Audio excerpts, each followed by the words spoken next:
बेहरारे गड़िला श्री जगन्नाथ अर्पण रथ। आसंता 17 तारिख में श्रीमंदिर परिक्रमा प्रकल्प लोकार्पण उत्सव पाई सारा राज्य में बुलुथिबा श्री जगन्नाथ रथ अर्पण को धर्मगढ़ ब्लॉक विभिन्न पंचायत रे भव्य स्वागत करा जायछि। एही अवसर में बेहरा पंचायत विभिन्न ग्राम को गढ़ी श्री जगन्नाथ अर्पण रथ।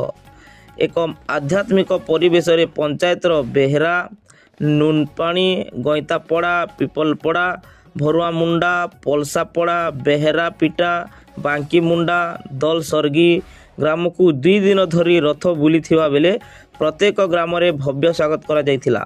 एही समय रे कीर्तन, शंख, घंट, हुलहुली रे समग्र ग्राम परिवेश दुलुकी पड़िथिबा बेले नड़िया, धूप, दीप, फल, चंदन बंधापना दे प्रभु जगन्नाथ को पूजार्चना पूर्वक अरुआ चाउल गुआ समर्पण करथिले।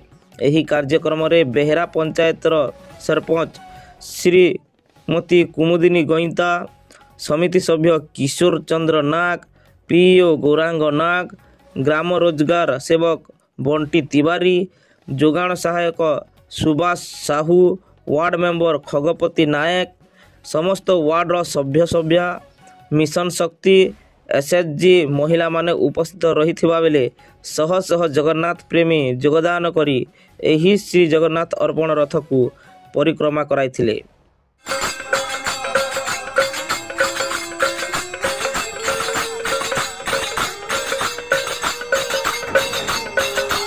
कलाहांडी सब डिविजन रो Rajesh Kumar Nayak report, OD 24 fast news.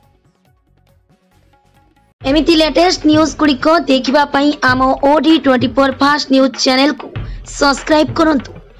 पाखरे थिबा बेल घंटी को बजाई दियंतु, कारण प्रथमे न्यूज आपण ही देखि परिबे।